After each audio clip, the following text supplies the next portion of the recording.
Sonko ba tey mu jël ci garde à vue ndax loolu nekkul lu doy waar itam parce que ci cortège koo xam ni mi ngi dem da nga ko convoqué mu nekk ci yoon bi di ñëw blocage am te blocage bi am ñëpp gis nañu lan moo ko sabab lan moo ko indi ba mu wàcc pour dugg ci oto pour dem parce que ay avocat am jël si nañu ko parce que dégg naa ay avocat am aussi ñu ne dañu wax le juge mi ngi yéex nañu dem jël ko ci suñu oto indi ko mais bi ñu ñëwee ba Ousmane Sonko di wàcc di dugg ci oto bi mais gendarme yi ñëw ni non dañ koy arrêté dañu jot ay instructions dañ ko war a arrêté mais est-ce que loolu vraiment nekkul lu doy waar ci démocratie ci liberté ak fi réew mi toll est-ce que loolu itam du tax ñu ne responsabilité yii xew am ngeen ci wàll.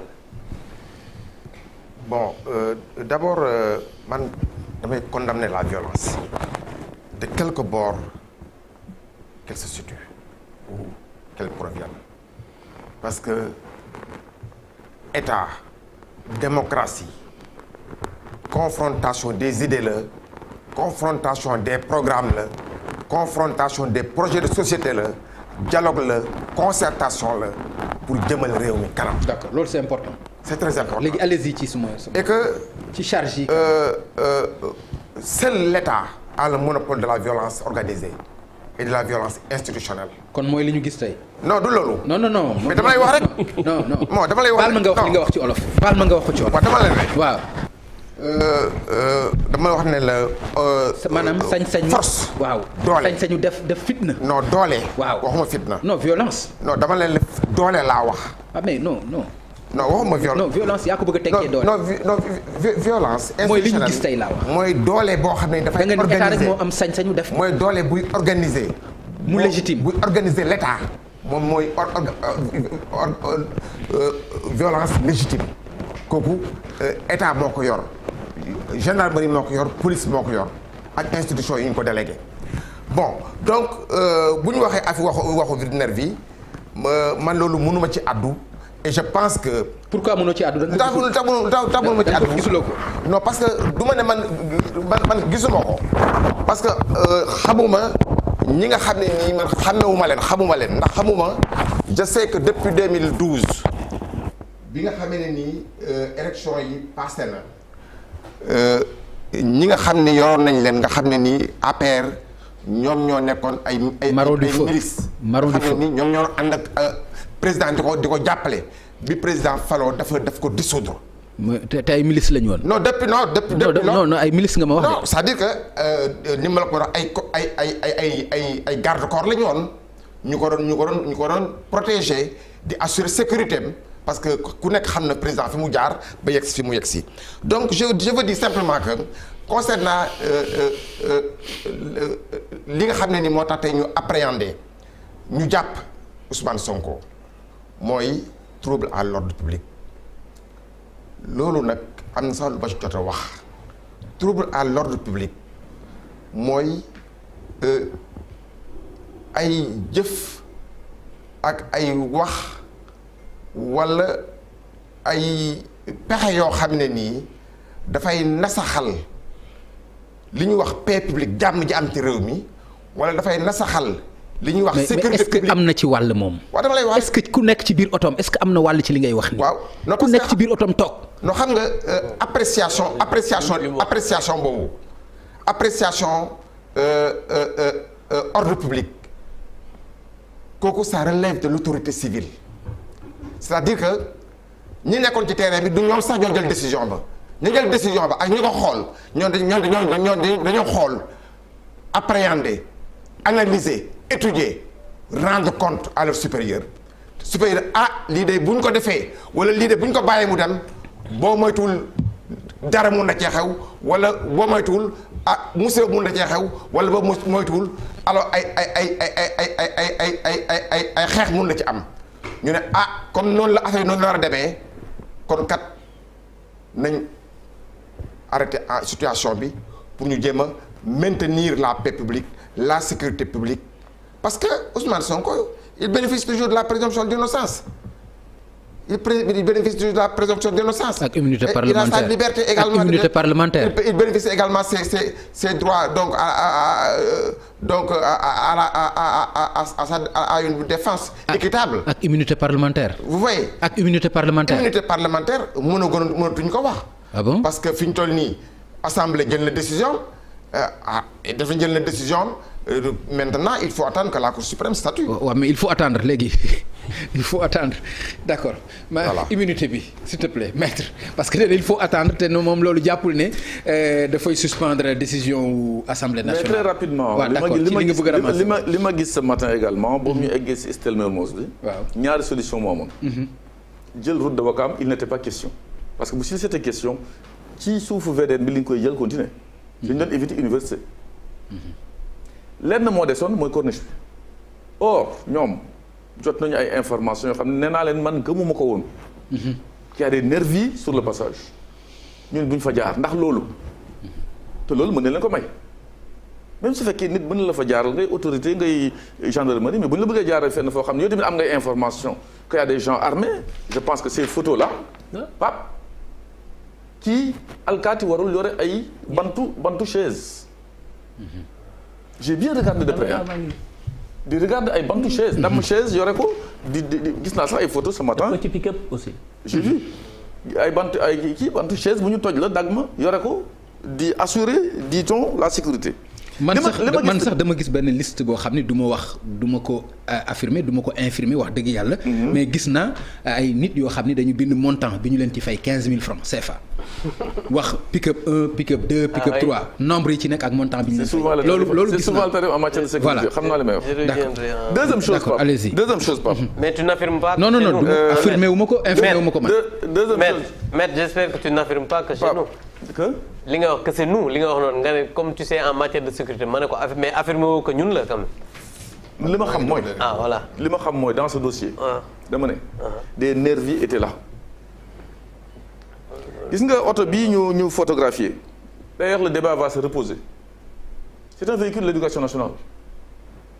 j'ai vu un communiqué sortir de l'éducation nationale essayer di ko dindi gis nga. les hautes autorités du pays mën nañu ban njëkk sax ci suuf am na ñu def leen pour faire plaisir. c'est comme quand on parle aussi de complot dans ce dossier là mën na fekk sax eggul sax ci président de la République. gëm nga loolu yow ni nga xamee président. kat man. waaw. gis nga man lu ma gisul nga def ko du ma la accuser. ah non damay laaj rek. non ni ma ni bindoo ko xamee gëm nga ni loxoom mën na ci bañ a taq ci. non man lu ma gisul loolu la. mooy taxu ci moom président taxu ci. gis nga président ànd naag moom suma président la ba 2024. non damay laaj. non jamais répondre sa question. waaye ni ko xam ci moom laay wax Sonko waxee est-ce que noonu nga ko gëmee que moom moo ci nekk si ginnaaw moom Macky Sall. li ma ànd ak moom. ba léegi. j'accepte de dire que gëm naa ne du moom. ci li ma xam laa wax de li ma xamul nag parce que man j'étais pas un travailleur ou fonctionnaire proche du président de la République. ok j'étais un DG loin excentré ni même pas ministre. bon kooku c'est clair. deuxième chose mooy li nga xam ni présomption d'innocence ça profite au prévenu mooy Ousmane Sonko. accusé nañ ko léegi de trouble à l'ordre public. dama ne mais ba ñu koy interpeller y a pas de trouble. c'est après l'interpellation qu'il y a eu du trouble. loolu tamit il faut quand même le préciser. c'est des choses qu'on a vues mooy loolu. te boobu ñu ko jëlee tamit ba yóbbu ko ba fi ñu ko yóbbu cortège bi benn caillassage amul. donc c'était possible. donc man loolu laa ciy wax pour le moment xam tamit ni également sur l'histoire de l'immunité parlementaire def na recours. confrère def na recours devant le Conseil constitutionnel pas devant la Cour suprême ce matin. une décision boo xam ni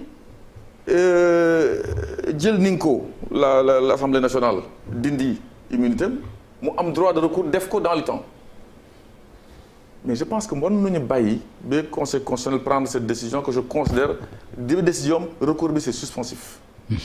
parce que chaque fois fu ñu dindee l'aspect suspensif ça va vers la CREI xam nga l'histoire de la charge de la preuve bu ñu dindoon également day indi ay problème en matière de droit ba nga xam ne dëkk boo dem kenn dootu reconnaître décision boobu. le principe de double degré de juridiction. gis nga en civil en pénal ku ñu fi kii je pense que léegi sax Barthélémy Dias mi ngi ko doon wax ku ñu fi condamné pour expulsion sa kër en civil soo defee appel c'est suspensif. le pénal c'est suspensif. alors on veut aller où si suspensif. confrère sinon génneel leen ma article bu naan c'est pas suspensif. Abdou Mbow yor nga article bi. waaw man. parce que loolu c'est important aussi. non c'est très parce que important loolu bu fekkente ni c'est suspensif mooy wane ni tey jii Ousmane Sonko bi nekk ci loxo gendarmerie mi ngi fa muuroo maanaam sango immunité parlementaire am. xam nga maître je veux juste qu'on m'amène le texte qui dit c'est pas suspensif. xam nga maître te loolu bu amee aussi loolu. xam nga maître waaw avocat la. je connais que c'est un très bon avocat je reconnais. bon man aussi je suis un parlementaire. te droit moom xam na ne droit am na droit parlementaire ak pratique parlementaire. droit c'est ce qui doit être. non non non non non non on parle pas des actes, on parle de ce qui doit être. ak jurisprudence non déglu ma rek. le droit maître c'est ce qui doit être. maître da nga wax ma déglu la donc déglu ma. maa ngi déglu. voilà donc je pense que Assemblée nationale au nom de la séparation des pouvoirs laa wax ne peut attaquer des délibérations du Conseil des ministres. kooku solution bi non maître da nga may déglu ba ma pare parce que bi ngay wax dama la déglu d'accord ma dara ci li ngay wax mais déglu ma non ay kayit nga yor. je suis arrivé avec la décision du conseil constitutionnel. déggoo ma la da nga yor décision conseil constitutionnel xoolal boo bëggee juriste nga de droit nga fii ba suba on peut discuter sur ces recours te dama lay wax loo xam ne ci ay articles laa koy teg. article 74 bu constitution dafa wax ne ay textes de loi. convention internationale mën nañ ko attaquer au conseil constitutionnel mais gis nga au nom de la séparation des pouvoirs benn juridiction wala benn pouvoir mënul attaquer loo xamante ni pouvoir beneen moo ko jël dama lay jox ay firnde tey jii waaw déglu ma rek non déglu ma damay wax mu leer gis nga tey jii après mën nga lire ay kayit mais li ma lay wax mënoo ko dindi waaw déglu ma rek décision constitutionnelle mën nga ko lire mais dama lay wax lii lever immunité parlementaire la su fekkoon ne ñoom dans le recours soo ko amul après mën naa la ko jox ci exposé des motifs bi ils ont cité ñu ne réquisitoire boo xam ne dafa viser X alors que dans les documents de la commission ad hoc pour lever immunité parlementaire amul benn yoon je dis bien benn yoon muy lettre juge d'instruction bi bu procureur bi ak bu ministre de la justice boo xam ne am na X muy beneen bi mooy. mais loolu nag doy na waar. waaw déglu ma rek dafay wane ni kon li ñuy wax ci kaw ak li ñu def ci suuf am na différence. parce que dama lay wax ñoom les députés ñi nga xam ne ñoo bind recours bi ils étaient à la commission ad hoc Papa Ngagne mosoo dégg ñoom ñu wax ne à part les lettres là.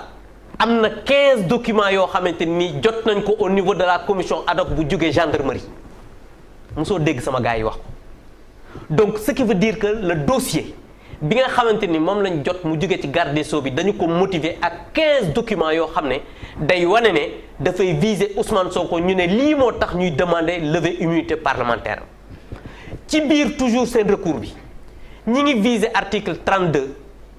article 37 ak article 44 bu règlement intérieur bu assemblée nationale bi nga xamante ni moom mooy loi organique biy jeex règlement intérieur assemblée nationale article 32 lan la wax article 32 day wax commission spéciale temporaire yi nga xamante ni moom la ñu mën a def muy commission d'information ak commission d'enquête non damay wax pour mu leer mais non c'est important oui dégg naa li nga wax li ma ci mën jàpp rek mooy oui mais non parce que sénégalais yi ñuy déglu non sénégalais yi ñuy déglu il faut que ñu wax xam ne recours bi baaxul moom laay expliquer parce que ñoom non mais attends non mais vous m'écoutez balaa ngay attendre da ngay jot lu recevable dama ne dans le recours. non mais pourquoi ñu répondre ak seen récépissé. non mais attends boo ñëwee déposer. dinañ la jox récépissé non attends non dama ne. ce recours là mënul suspenser parce que xam nga lu tax.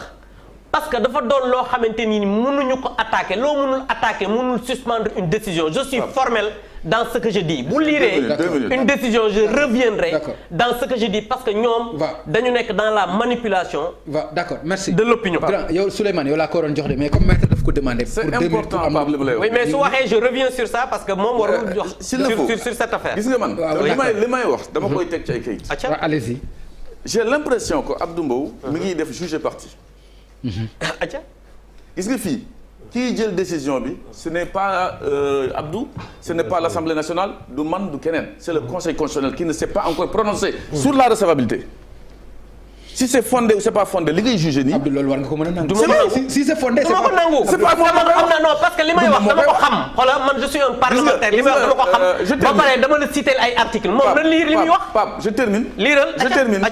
gis nga argument bi muy wax. Oui. C'est un argument lorsque le conseil va prendre la décision naan c'est fondé ou c'est pas fondé.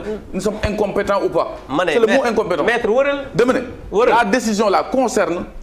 le cas de Khalifa Sall. boobu ñu saisiré conseil constitutionnel le conseil constitutionnel dafa toog ba rendre décision ba naan c'est compétent nous sommes compétents ou pas defaguñ ko dans cette affaire là. sachant que Khalifa Sall te am nay délai. bien sûr ils vont rendre une décision d'ici demain après-demain c'est sûr mais defaguñ ko c'est suspensif je suis désolé. D'accord. C'est que xam nga man même pour ne pas je reviens sur ça xam nga man xam nga man je ne reviens pas sur suspensif ou pas xam nga moom mi ngi wax ne dafay lire décision man dama ko wax ne ko recours bi baaxul parce que mënuñu attaquer non mais li ma lay wax c'est très clair xam nga man ba léegi dama la citer ay articles mais yow da ngaa jël këyit voilà wane ko te liiroo ko. j'ai donné une décision du conseil. non mais ban donné donné da ngay wax Sénégalais man li ma lay wax dafa leer. décision du conseil maître li ma lay wax moom avocat nga de mais mënoo ko dindi. d'accord je suis formel. dans le monde entier. waaw. tant que le juge ne s'est pas prononcé. c'est pas au parti de se prononcer. non dama ne. non attends je ne suis pas un parti je suis un parlementaire un acteur actif dans cette affaire-là. léegi moi je suis formel. maître Kane baal ma de après di nga ci intervenir ci loolu. je suis formel dans ce que c'est très clair. man li ma la wax aussi c'est très clair. le conseil constitutionnel c'est pas encore prononcé. maître mënoo ko dindi li ma wax. parce que non li ma wax mënoo ko dindi parce que article wuy ma. article 74 constitution ne s'est pas encore prononcé. dama ne dafa am lu ñu war a attaquer ak lu ñu warul attaquer gis nga bu ñuy wax waxu règlement intérieur déglu ma. kooku juge moo koy wax. non juge wax non article 74 dama ne juge moo war a wax ni c'est article 74 constitution daf ko leeral nañ. kooku mënoo ko dindi. je suis désolé mais mënoo ko dindi. ma ne yow da nga comporté comme si la décision mooy incompétence. dama ne yow yaa ko war a wax man daal article laa la wax. yoon laa la wax le juge ne s'est pas encore prononcé. ma ne man constitution laa la wax. mais yow ba tey da ngay wax rek. 492. mais ban article yow ma fan la ñuy wax ni c'est pas suspensif. non man li ma la wax c'est clair mais. Pape nin la woon na texte bu naan c'est pas suspensif. non dama ne li ma la wax daal c'est clairement j'ai parlé sur la régularité de ce que les gens ont fait parce que j'ai été un acteur actif dans cette affaire-là te li ma lay wax. mais président nag fii plateau bi yaa fi kilifa. je suis désolé mais il faut mais nga may ñu nag aussi. mais c'est très bien non nga may ñu nag. merci beaucoup non nga may ñu nag. alors léegi monsieur Ly. par rapport